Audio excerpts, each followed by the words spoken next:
Hello everyone. आज इस part 2 में हम मेजर लैंडफॉर्म्स देखेंगे। ठीक है, ये हम चेंज ऑफ द अर्थ कर रहे हैं क्लास 7। ठीक है, तो यहाँ से हम स्टार्ट करते हैं बिना वेस्ट के टाइम को। मेजर लैंडफॉर्म्स, तो यहाँ पे जितने भी लैंडस्केप्स आपको दिख रही है, ठीक है, वो कॉन्टिन्यूसली क्या हो रही है, टूट रही है, वॉर्न अवे हो रही है दो प्रोसेस से, जिसको हम वीदरिंग और इरोजन बोलते हैं। वीदरिंग जो होता है, इसे जो आपने पढ़ा होगा, ठीक है, रॉक्स जो होती है वो टूटती है, breaking up the rocks of the earth surface. जैसे टकरा गया, ठीक है, रॉक्स एक दूसरे से टकरा जाते हैं, उसको वीदरिंग बोलते हैं।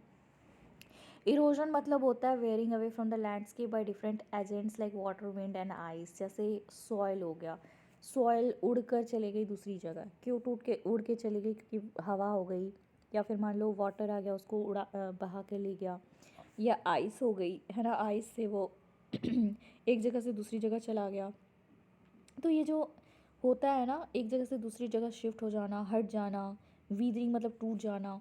तो ये इरोडेड मटेरियल जो होता है वो कैरिड अवे होता है, या तो वाटर, विंड उसको क्या कर देती है, उस जगह से दूसरी जगह ले जाती है। इवेंचुअली वो क्या कर देती है, उसको तोड़ फोड़ दिया, इरोजन कर दिया, लास्ट में उसको डिपॉजिट कर देता है, कहीं तो डिपॉजिट करती है। ठीक है, तो ये प्रोसेस ऑफ इरोजन जो होता है और डिस्पोजिशन जो होता है वो क्रिएट करता है बहुत अलग अलग टाइप के लैंडफॉर्म्स को हमारे अर्थ के सरफेस में, एक जगह से ले गया दूसरी जगह डिपॉजिट किया।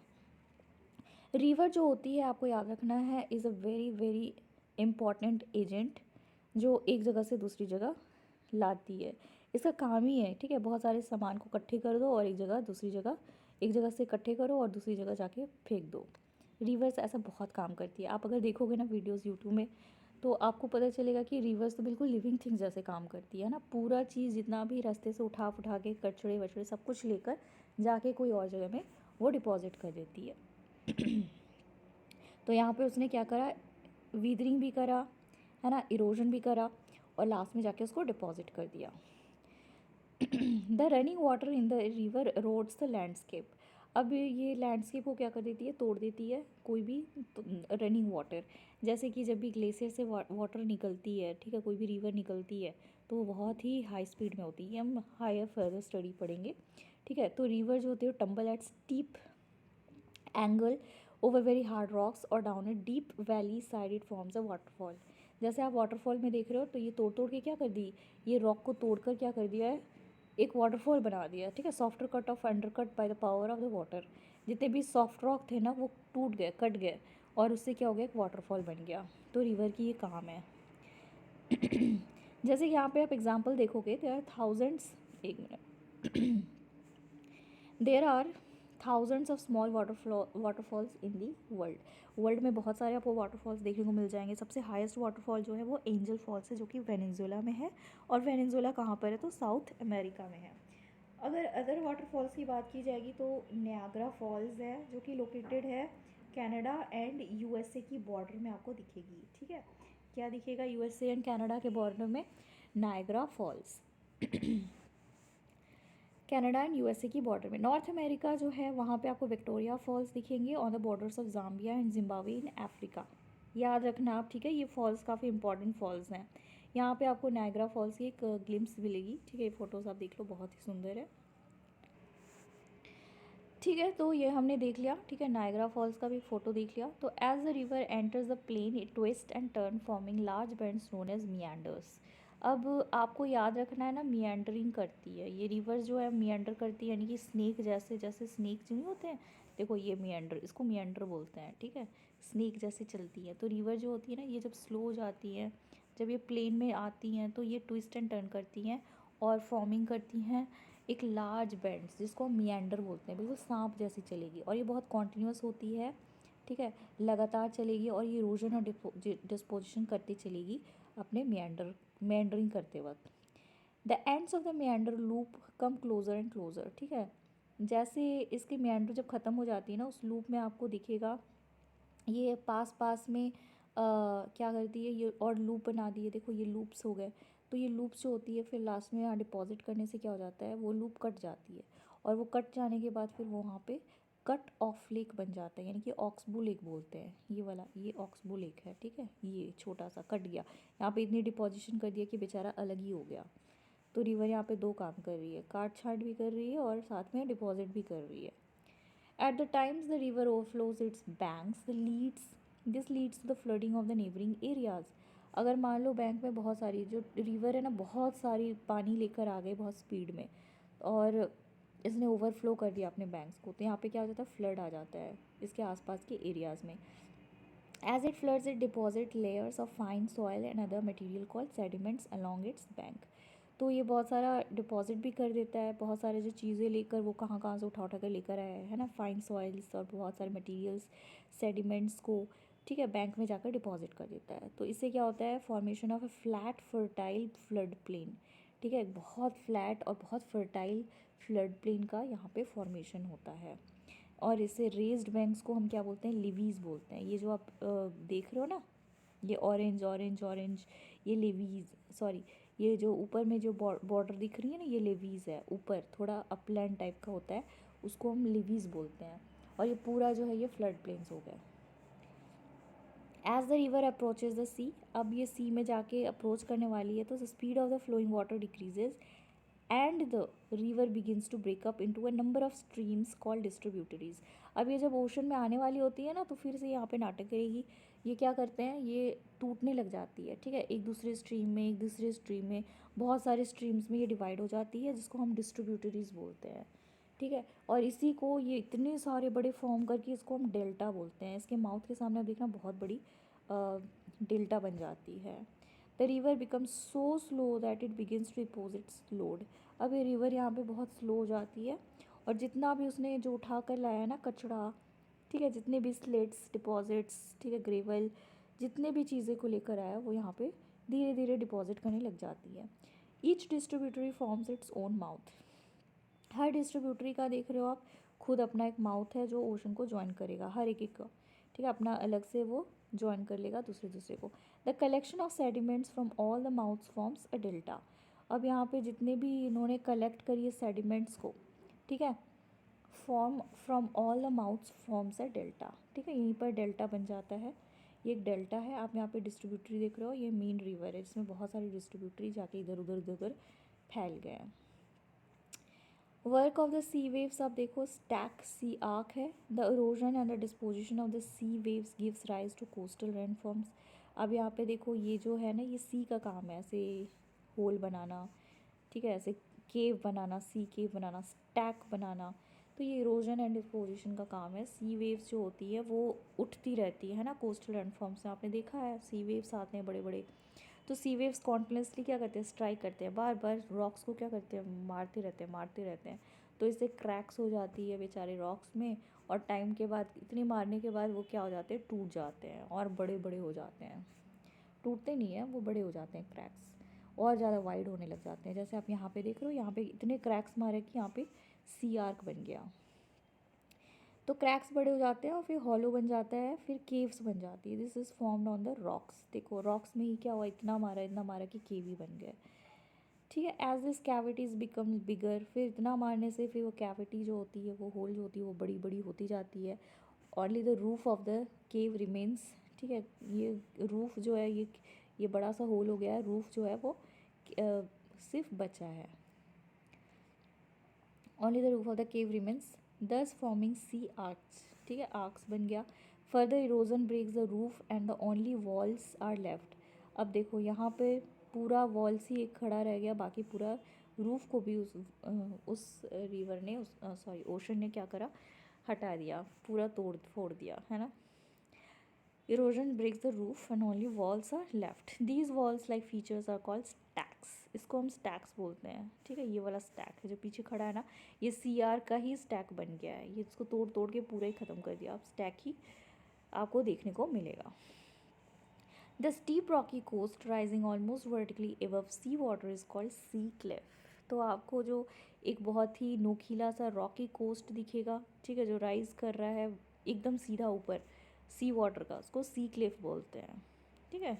स्टैक जो देख रहे हो ना, वही एक सी क्लिफ की तरह आपको दिखेगा। The sea wave deposit sediments along the shores forming beaches. अब यही जो है सी वेव क्या कर रहा है, ये डिपॉजिट्स को, सेडिमेंट्स को जाके शोर में जमा कर रहा है, और यही हो जाती है बीचेस, ठीक है, रेत, जिसको आप बोलते हैं रेत, वो टूटी हुई क्या है, सेडिमेंट्री रॉक्स है। अब हम आइस देखेंगे, आइस कैसे ये इरोड करती है लैंडस्केप को। तो glaciers are the rivers of ice. ठीक है, आपको तो पता है ग्लेशियर्स से ही पिघलती है, तो ग्लेशियर्स जब मेल्ट होती है तो वो रिवर होती है, तो ये रिवर ऑफ आइस होती है ग्लेशियर्स। यह वर्ड याद रखना, glaciers are rivers of ice. ठीक है, तो ग्लेशियर्स जो होती है वो रिवर्स ऑफ आइस होती है, which erode the landscape by bulldozing soil and stones to expose the solid rock below. तो ये क्या करती है, ये जो लैंडस्केप है उसको तोड़ती है, बुलडोजिंग सॉइल। ठीक है, सॉइल को तोड़ते रहती है, स्टोन्स को तोड़ देती है, उसको एक्सपोज करती है सॉलिड रॉक अंदर ही से।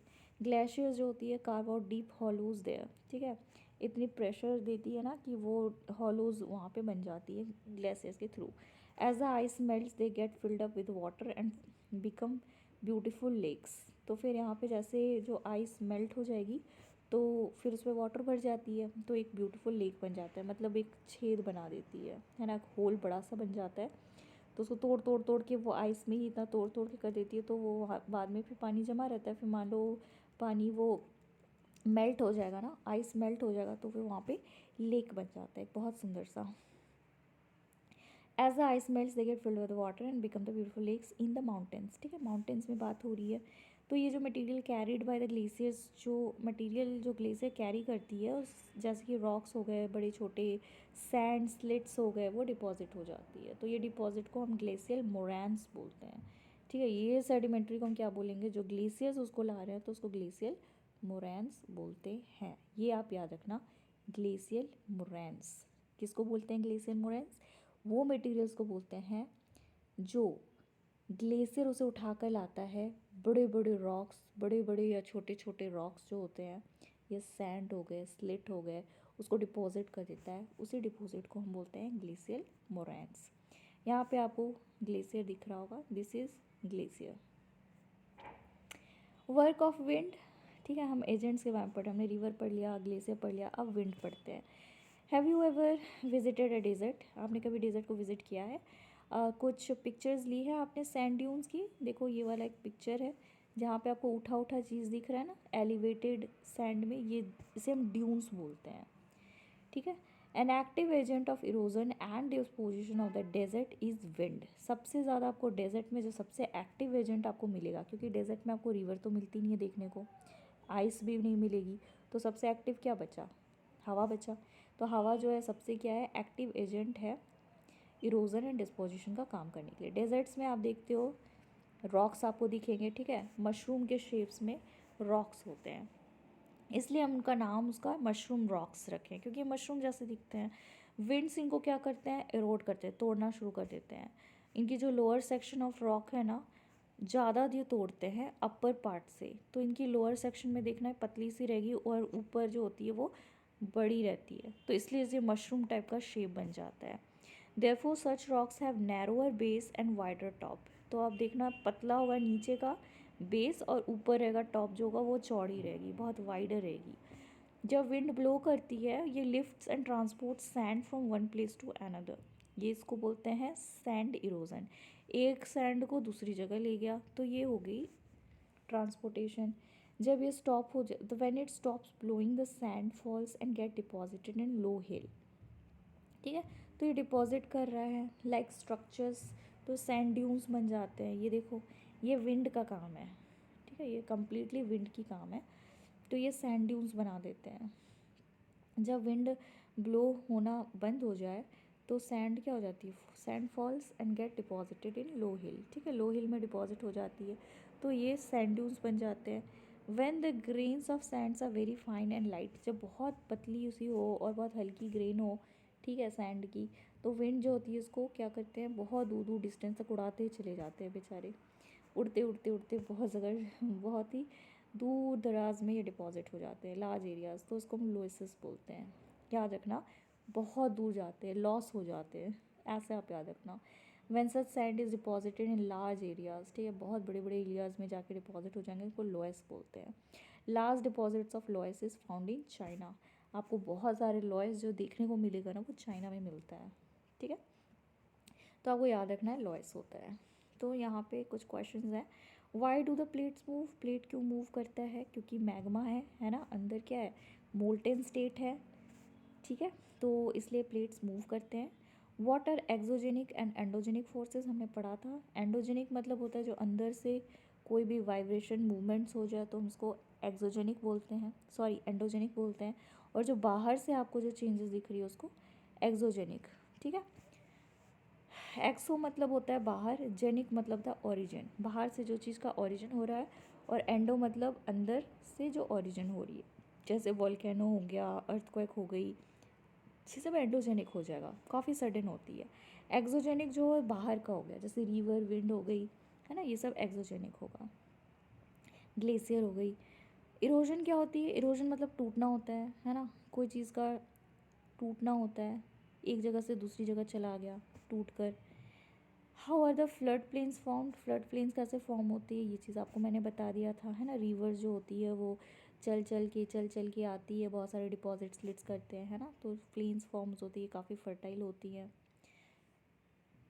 वाट are the sand dunes, sand dunes क्या होते हैं, ये भी आपको मैंने बता दिया था, ठीक है। जो डेज़र्ट होती है, डेज़र्ट में बहुत सारी हवा जो उड़ती रहती है, उड़ के क्या एक स्ट्रक्चर बना देती है, और फिर जब उड़ना बंद हो जाती है तो जो स्ट्रक्चर बन गई वो नीचे गिरती है, तो फिर एक बड़ा सा एक एलिवेटेड लैंडफॉर्म्स टाइप का बनता है, ठीक है, तो ये सैंड ड्यून्स हो जाते हैं। How are the beaches forms, आपको पता है बीचेस कैसे होते हैं, वो जो बड़े बड़े सी आर्क्स होते हैं, है ना, उसको मार मार के वो तोड़ फोड़ देती है, और जितने भी स्लिट डिपॉजिट होते हैं उसको जाके शी शोर में फेंक करा जाती है, तो वो बीचेस फॉर्म्स हो गए। What are the oxbow lakes, आपको पता है रिवर जो होती है वो मियंडरिंग करती है, जब वो ओशन से मिलने वाली होती है तो मियंडरिंग कर करके बहुत सारे क्या बनाते हैं, ट्रिब्यूटरीज सॉरी डिस्ट्रीब्यूटरीज बनाते हैं। तो डिस्ट्रीब्यूटरीज जब वो मेंडेयर करती है तो इतने सारे डिपॉजिट स्लिट को डिपॉजिट कर देती है कि उसकी खुद रास्ता बंद हो जाती है, तो बेचारा अलग से स्ट्रीम डिवाइड हो जाता है, तो उसको हम ऑक्सबो लेक बोलते हैं, है ना। तो ये सब बच्चे आपको याद रखना बहुत बेसिक है। Which is not an erosional feature of sea waves, ठीक है, सी वेव्स के इरोजनल फीचर नहीं है। तो सी वेव्स क्या करते हैं, क्लिफ बनाते हैं, हाँ बनाते हैं, बीच बनाते हैं, नहीं। आप याद रखना इरोजनल फीचर बीच नहीं बनाते हैं, सी केव बनाते हैं, क्लिफ बनाते हैं, बट बीच नहीं बनाते हैं, ठीक है, तो बीच हो जाएगा। The depositional feature of glacier is, ठीक है, डिस्पोजिशनल मतलब डिपॉजिट करना, ये ग्लेशियर जो डिस्पोजिशनल फीचर होती है फ्लड प्लेन होती है, नो, ये तो रिवर करता है। बीच नहीं, बीच ग्लेशियर बीच नहीं बनाती है, आप हमेशा याद रखना ग्लेशियर बीच नहीं बनाती है, वो मोरैन बनाता है, ठीक है, मोरैन हो जाएगा। Which is cause by the sudden movements of the अर्थ, ठीक है, सडन मूवमेंट होता है, फ्लड प्लेन होती है, नो, फोल्डिंग होती है, नो, वोल्केनो होती है, ठीक है, एंडोजेनिक। मशरूम रॉक्स कहाँ पे आपको देखने को मिलेगा, ग्लेशियर्स नहीं, रिवर वैलीज नो, डेजर्ट्स, आपको डेजर्ट्स में मशरूम रॉक्स दिखेंगे। मशरूम रॉक्स मशरूम जैसे दिखते हैं, नीचे जो होते हैं वो नैरो होता है, ऊपर जो होता है बहुत वाइडर होता है, क्योंकि उसको विंड जो है कॉन्टिन्यूसली क्या करता है, इरोड करती रहती है ना, फ्लाई करके इरोड करेगी, तो इसलिए वो मशरूम जैसा दिखने लग जाता है, और ये डेजर्ट में ऐसा होता है। ऑक्सबो लेक जो होती है आपको कहाँ पर देखने को मिलेगा, तो ऑफकोर्स आपको मिलेगा रिवर वैलीज़ में, डेजर्ट्स में तो नॉट अ चांस। ग्लेशियर्स में, डेजर्ट्स में क्यों नहीं मिलेंगे, क्योंकि ये रिवर फॉर्म करता है, डेजर्ट्स में रिवर आपको हार्डली दिखते होंगे, है ना। और ग्लेशियर्स तो वो है जो जमी हुई है, रिवर जो है वो जमा हुआ है, ठीक है, तो वहाँ भी नहीं देखने को मिलेंगे, तो ऑक्सबो आपको रिवर वैलीज़ में दिखेंगे। यहाँ पे मैच द फॉलोइंग है, अर्थक्वेक हो जाएगा, वाइब्रेशंस ऑफ अर्थ, वाटरफॉल्स में हो जाएगा, रिवर्स, सैंड ड्यून्स में हो जाएगा, सैंड ड्यून्स में डेजर्ट्स कर दो, बीच जो हो जाएगा वो हो जाएगा सी शोर कर लो, मियांडर्स जो होती है वो रिवर्स करती है, ग्लेशियर जो हो जाएगी वो ग्लेशियर सी शोर नहीं होगा, मशरूम रॉक नहीं होगा, और रिवर्स ऑफ आइस, हाँ आपकी जो ग्लेशियर हो जाएगी वो रिवर्स ऑफ आइस है, ठीक है। गिव रीज़न एक्टिविटी, यहाँ पे फोटोग्राफ देखो, ये वाटरफॉल की फ़ोटोग्राफ है, ये मियांडरिंग की फ़ोटोग्राफ है, ये रिवर है ना, होपफुली थिंक सो। ये आपको एक प्लेन्स दिख रहा है, ठीक है, ये प्लेन है। चलो ये चैप्टर कंप्लीट हो गई, this was a very interesting chapter, I hope you have enjoyed as much as I did. ये चैप्टर्स में बहुत कुछ सीखने को मिला, ठीक है, तो आई होप आपको भी सेम इतना फील हुआ होगा, मज़ा आया होगा keep on studying guys, make sure you remember these words, glacial moraines, ठीक है, glacial, reverse of ice, meandering, flood plain, oxbow lake, ये सब बहुत ही इंपॉर्टेंट टर्मिनोलॉजी है जो आपको आगे जाकर क्लास 8 9 10 11 12 में बहुत हेल्प करेगा। वीदरिंग, इरोडिंग, ठीक है, ये इसकी टर्मिनोलॉजी है। Okay then, see you in the next video guys, bye.